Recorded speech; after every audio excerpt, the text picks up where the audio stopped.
Hello, book lovers. This is the Blue-Eyed Black Devil, and I'm here with a recap of part 2 of the book, The Upper Room by Mary Monroe. Okay, now the last time we recapped and reviewed, Ruby had snatched this man named Mac Pruitt's arm completely off of his body. And so then Slim, the guy I guess she dates him from time to time. Anyway, he decided to stay at her house overnight to make sure no harm came to her. Meanwhile, he, along with Ruby's 2 children, are at Ruby's bedside because they're trying to get her to go for medical attention. But she won't. Instead, she took a butcher's knife and her fingernails and pulled a bullet out of her own back. Okay, let me apologize in advance. It's kind of late. So, and I'm probably not going to bother trying to re-edit this. This will be a raw, rough, and maybe ragged recap and review, but I'm going to give it my all. Okay, grab your snacks and let's pick up where we left off with The Upper Room by Mary Monroe, Part 2, Chapters 12 through 32. Ruby left Virgil to babysit Maureen while she and Slim went to the bus station to pick up her cousin, Hattie Pittman. Less than 5 minutes after she left, Virgil made a beeline straight for his girlfriend, Fast Black's house. Fast Black has a 5-year-old son they call Yellow Jack. Her father's name is Zeus, and he's described as being a hard-working, humble man with a lot of great qualities. Maureen followed Virgil with her pig in tow to Fast Black's house. However, when she got there, or they got there rather, Fast Black sent Maureen, her pig, and Virgil packing. She threatened to break up with Virgil and find her another man, one who didn't have younger siblings. On the way home, Maureen asked Virgil if he liked her. His answer was brutally honest. "Girl, I ain't never liked you," he said. Then he went on to blame her for everything that was wrong in their lives, there meaning Ruby, himself, and Virgil. Maureen told him that she'd rather die than to have him not like her. He told her that she couldn't die unless Mama Ruby let her die. You see, Mama Ruby had put a spell on goons, just like Maureen had put a spell on Ruby.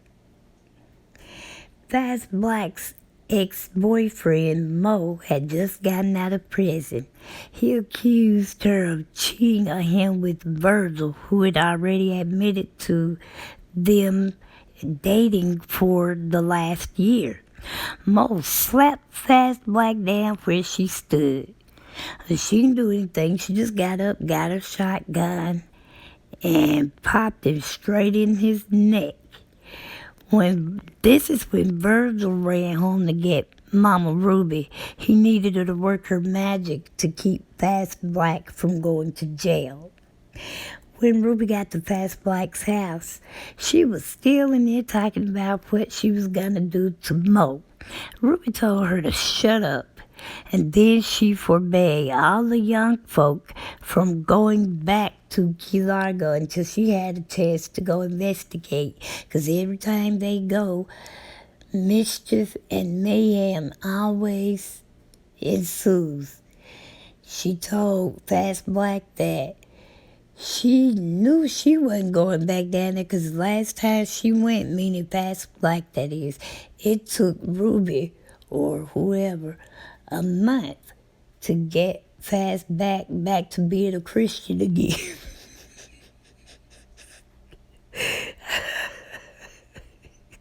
Okay, Ruby sent Fast Black's cousin Loomis to call Ruby's friendly connection, Big Red, who was a Miami policeman with a certain fondness for black women. The more times change, the more they stay the same.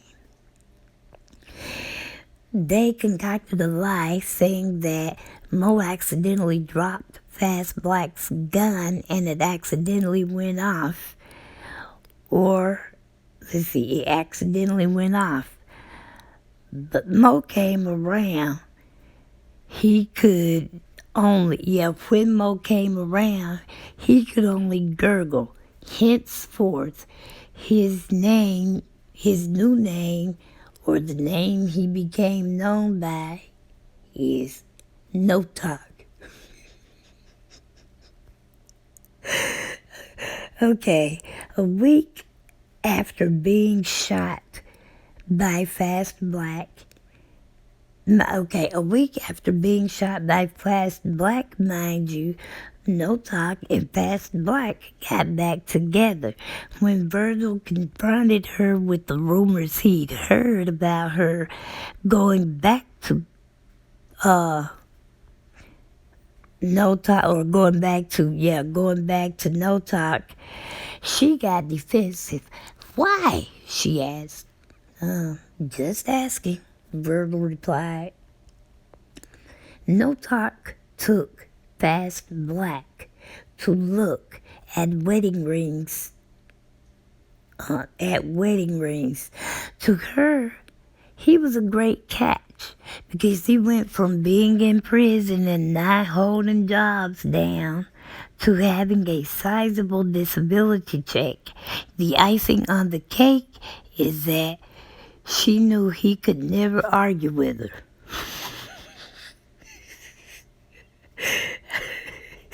Ruby and Hattie are talking when Ruby doubles down on the lies she'd been telling to make them sound more convincing.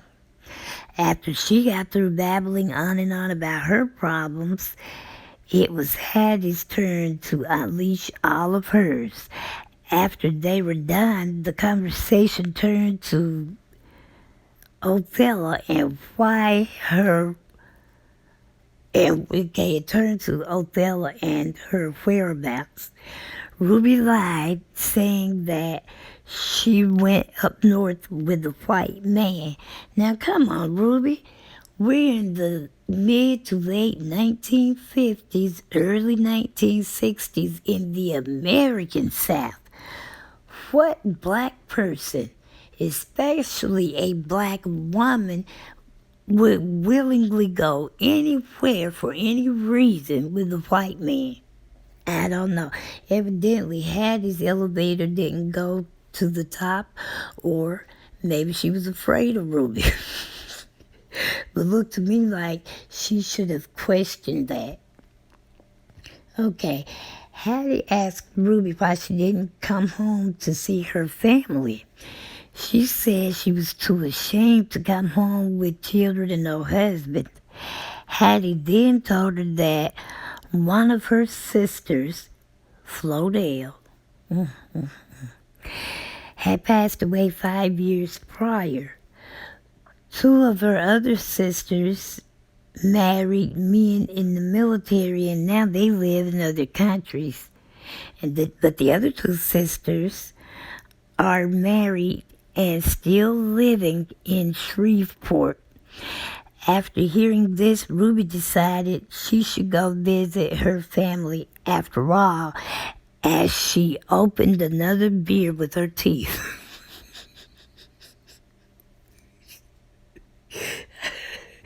Okay, I'm trying not to laugh. This book is just funny. Maureen came down from the upper room to warn them of the preacher who was headed for the front door. He came to invite them to a church revival that night. After giving him their word that they would be there, Maureen popped up and said, You gonna tell him about that bill collector you shot this morning? You shot at this morning, Mama Ruby. Ruby told her that she shouldn't tell lies in front of the preacher. She didn't say she shouldn't tell lies. She just said don't do it in front of the preacher. But you did shoot at him, saying he was nothing but the devil. You even let me wait a minute, saying that he was nothing but the devil. Maureen insisted. Not only did she shoot at him, but she let Maureen have the shotgun shells. Ruby thumped her upside her head. Ruby told Hattie to go to the fish fry that night. They'd both forgotten about it when the pastor invited them to attend revival. When she got there, Zeus asked her to dance. The crowd loved watching them. A one-armed man made his way from the back. Thinking that the woman was Ruby, he shot her. Hattie snatched Ruby's front door open, saying she'd been shot in the butt. Ruby was surprised to see Mac, but not nearly as surprised as he was to see her. Virgil walked up on the porch to find Ruby chasing a one-armed man while a 300-pound woman lay just inside the doorway. Now, this didn't faze Virgil because any and everything was possible when it came to Mama Ruby. Oh, well, Mama Ruby just chastised another one. Ruby told Virgil to hurry and dispose of the latest chastisee. Is that a word? If not, I just coined it. Chastisee. I guess that's a past tense of the word chastise. Let's see. Chastise, chastised, chastising. Yeah, I'm going to keep it there. Chastisee. Chastisee. Anyway, she wanted him to go ahead and dispose of the latest chastisee so she can get back to the house because Fast Black was coming to help her clean her teeth with some Ajax Zeus had bought back from Miami. It took 2 people to clean one set of false teeth. Virgil sped up when he found out Fast Black was coming to the house. He confided in Fast Black that he was scared of his own mama. I would be too, Virgil. Mama Ruby, she said, she would never cross Mama Ruby. This is Fast Black saying that she would never cross Mama Ruby, especially not after she saw her snatch a man's tongue out of his mouth. What kind of a half-human, half-animal is she? Big Red pulled up on Ruby, asking about a one-armed man who's gone missing. When Slim came to take Hattie to the bus station, he mentioned hearing something about some sort of commotion that happened at Ruby's house. But Ruby, Hattie, Virgil, and Fast Black denied it. But Maureen piped up and said, well, I don't know anything about any commotion, but I know something about that man y'all killed.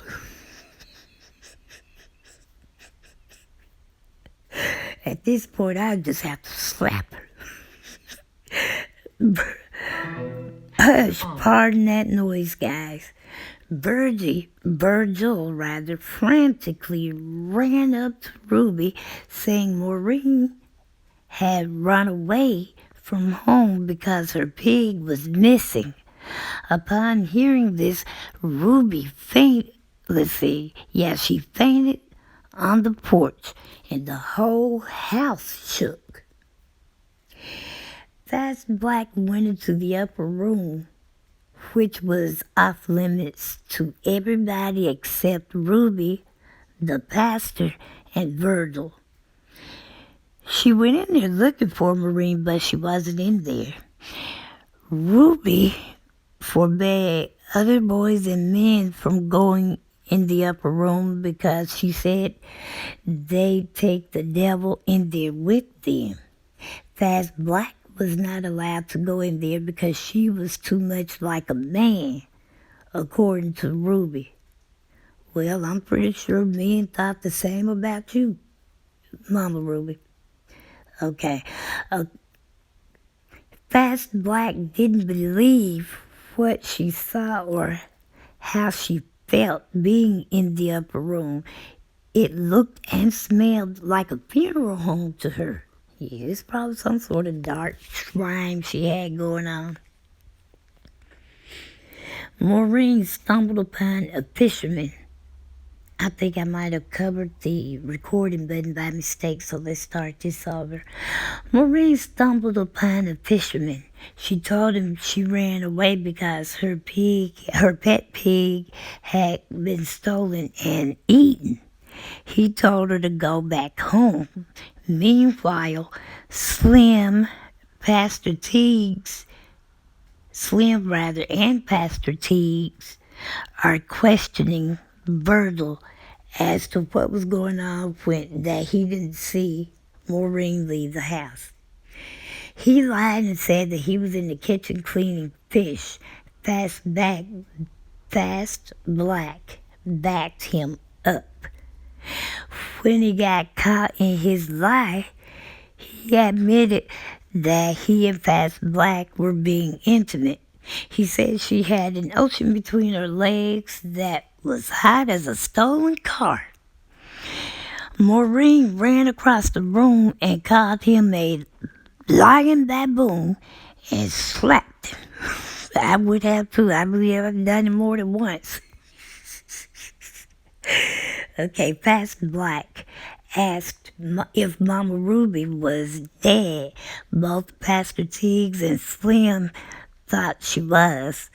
Fast Black dropped to her knees and declared Mama Ruby's face was so cold and hard as Chinese arithmetic.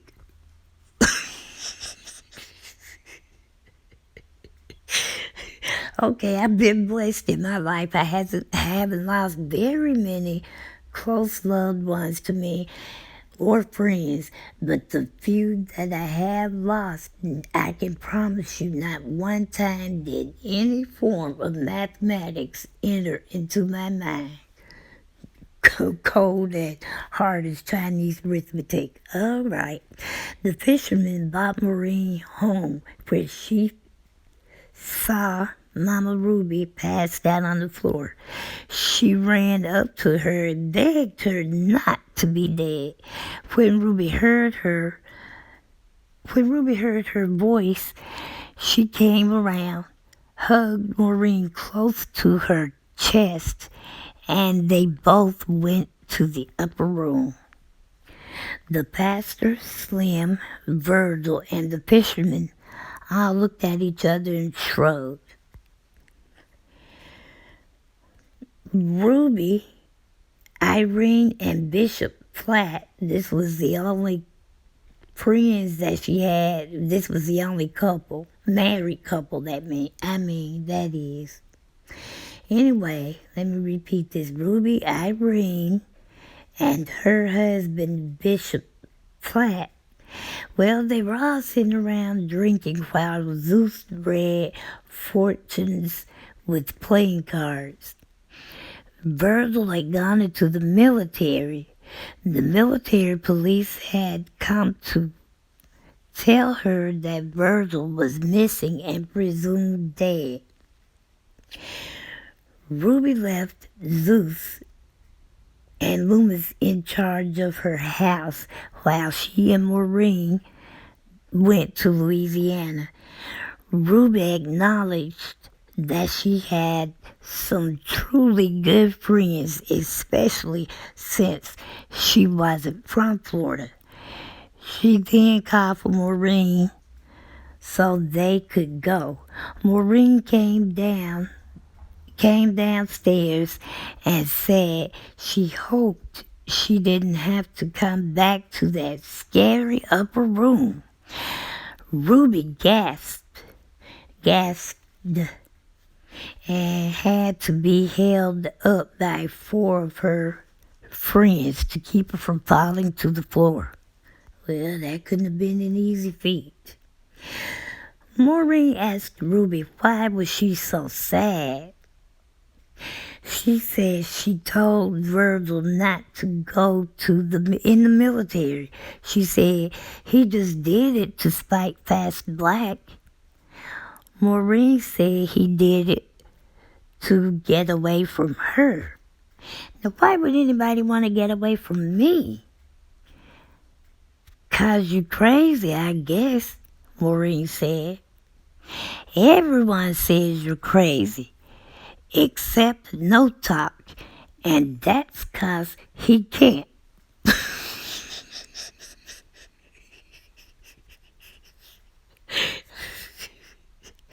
Okay, I'm different, Ruby said. I know, said Maureen. Ruby told her that she didn't want Virgil to join the military anyway. The conversation turned to Ruby not letting her out of her sight. Ruby said that she, meaning Maureen, was a gift from God to her and that she wasn't going anywhere unless it was with her. Maureen told her that she didn't want to stay with her forever. She admitted that she wanted to be like other girls. When the cab came to pick them up from the bus station, the cab driver groaned when he saw how big Ruby was. On the way to her parents' house, the driver struck up a conversation with Ruby. She asked him if he was a Christian, and he said he was.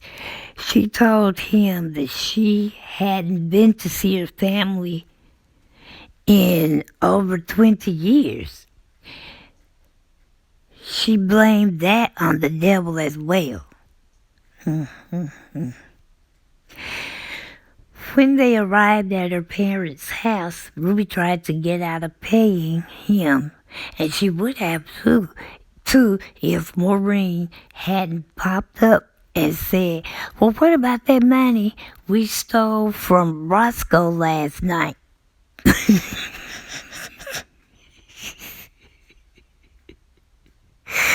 Oh my goodness. You remember Roscoe is Ruby's fiance. So what did you do with that money we stole from Roscoe last night? The cab driver got rid of them as fast as he could. He couldn't get away from them fast enough.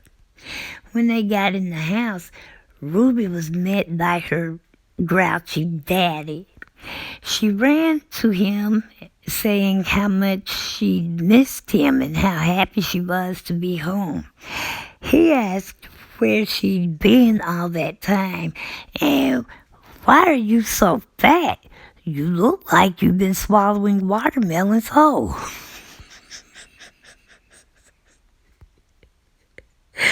Ruby said, Papa, you know heaviness runs in our family. Her mama was more welcoming of Ruby.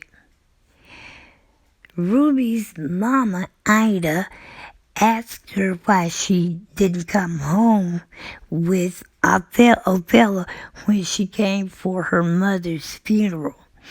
Ruby lied and said Othello got on her high horse and acted like she didn't know her. Her parents asked where her husband was. At first, Ruby lied, saying he ran off with another woman. When they told her that Othello said she'd killed him, she admitted that, yes, she had. She said she was scared of Othello.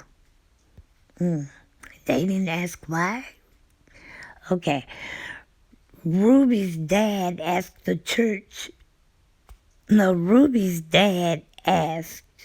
if Maureen could go to the corner store on her own. She wanted some pretzels. Ruby and her mother were in the kitchen preparing a late breakfast while Maureen and her granddad sat on the couch. Well, when the dad asked if Maureen could go to the store, surprisingly, Ruby let her go. Maureen came back, though, and said that other kids were teasing her about her family's size. She asked if she was going to be big, fat, and sloppy one day. Ruby told her no. She said her father's family was skinny as a rail. Ruby told Maureen that she could go outside and play after she sneaked a beer to her. So her way of disguising the beer was to put it in a Pepsi bottle. Now I wonder where Ruby kept the beer so that the parents never knew it was in the house. All right. Ruby and Maureen attended church one Sunday morning with their parents and grandparents. Ruby's father asked God to forgive his daughter for her sins. And then Ruby turned to the congregation and said her husband had run off with another woman. Maureen left the church and ran back home. She told Ruby that she was ready to go home. She said she didn't like being there. "Would you ever leave me?" she asked. "No," she said, "unless—" Her voice trailed off. "Unless what?" Ruby asked. "Well, unless I get carried off by the devil like my daddy did," which is what Ruby had always told her. Ruby told her that she was both the devil and a Christian. She said she'd take some things to her grave. And Maureen begged her, "Please don't share that with me." Maureen and Ruby are preparing to go meet or see Maureen's namesake.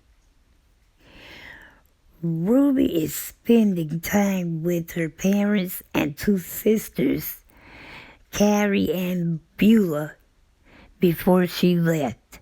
The sisters don't hold back on what they think and or how they feel about Ruby.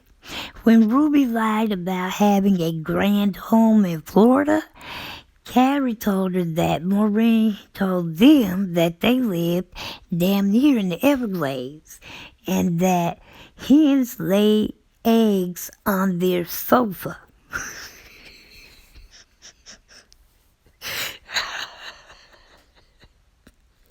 She also said that they had a bad bug problem.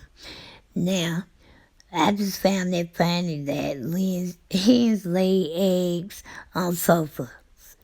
How country must you be? All right.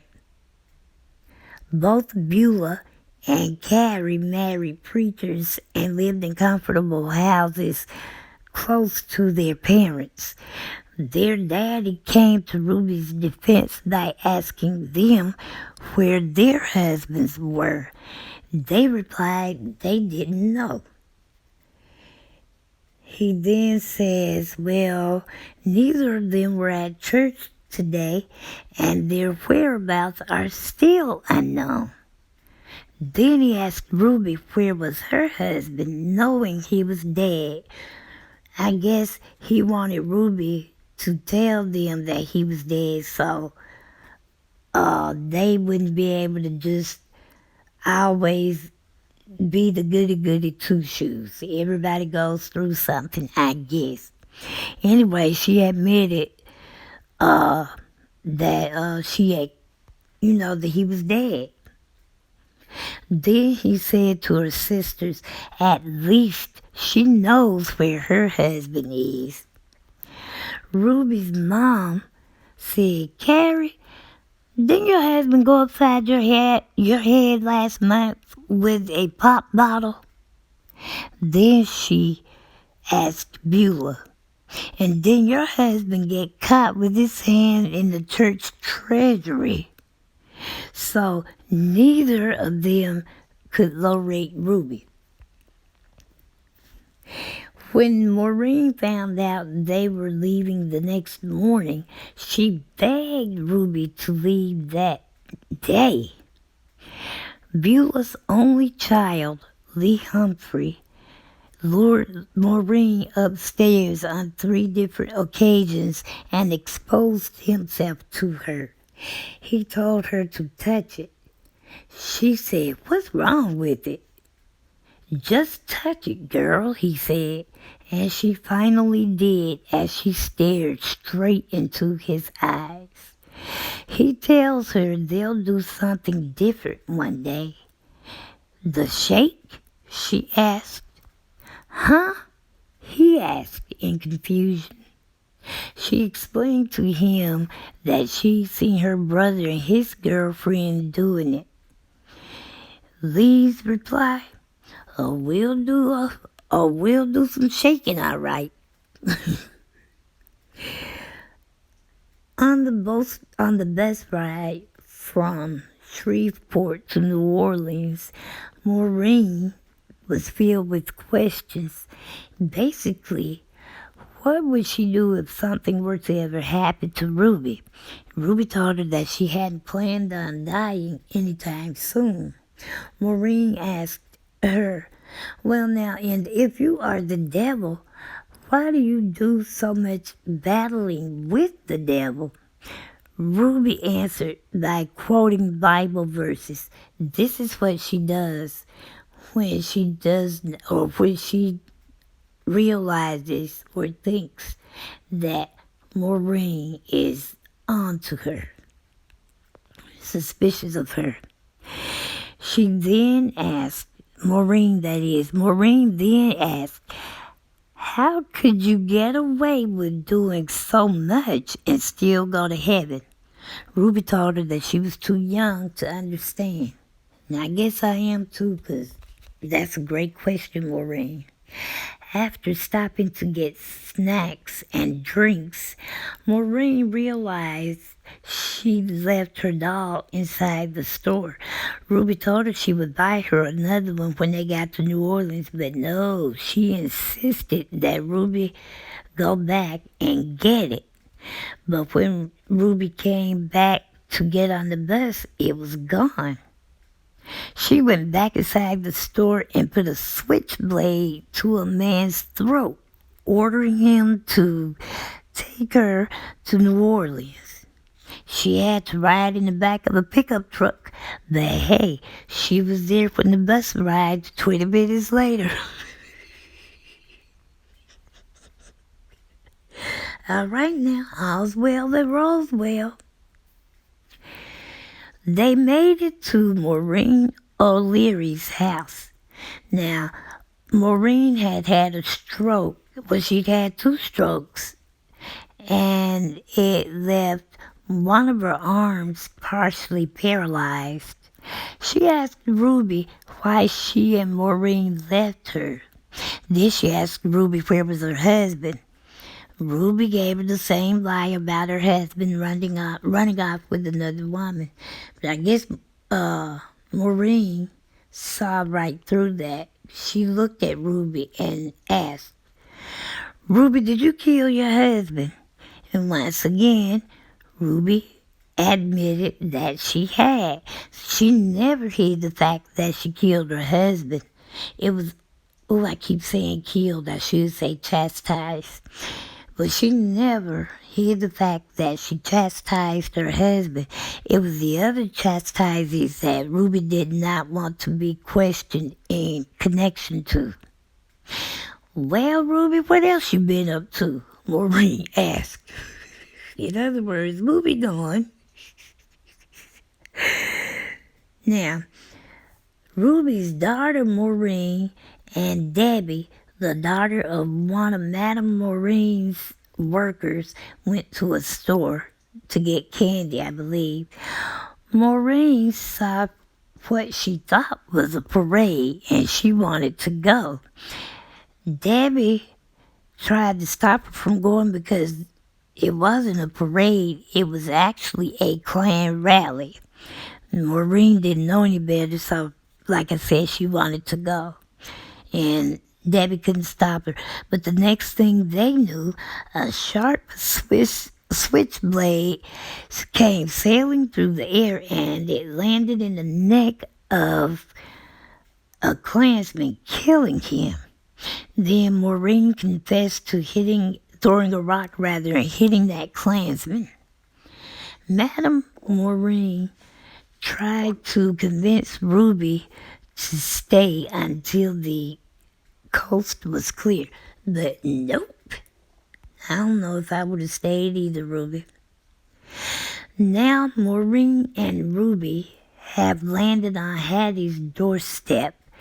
She lied to her, saying that a white man tried to sexually violate her. That's why I had to chastise him, she said.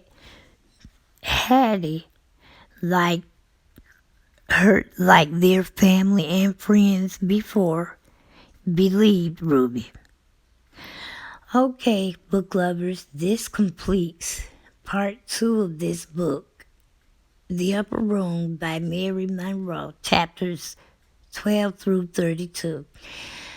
So what do you think about the book so far? Right off the top, I just love her sense of humor. All right, visitors. Okay, let me wrap this up by saying that I hope you all still enjoy reading this hearing my commentary rather, as much as I enjoy bringing it to you. I don't know if we'll ever know what's going on with YouTube. I only have, 2 or 3, maybe 4 subscribers. G-Win, U-Prepper, Planting Alabama, and sometimes Book Jacket and Sonia Winston. So I have 6 people who I have been seeing my videos as of late. So, visitors, let me take this time out now to tell you to feel free to join us. Subscribers, let's make them feel welcome. Please like, share, comment respectfully, and hit the notification bell rather, so you will know every time I post a new video. And if you haven't already, please, please, please subscribe.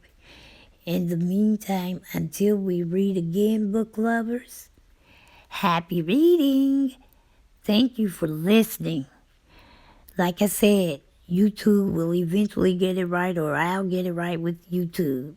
So thank you for listening in the meantime. If I'm not showing up in your subscription feeds, please just type in Blue-Eyed Black Devil. You will find me there as always. Thanks for listening one more time, and God bless.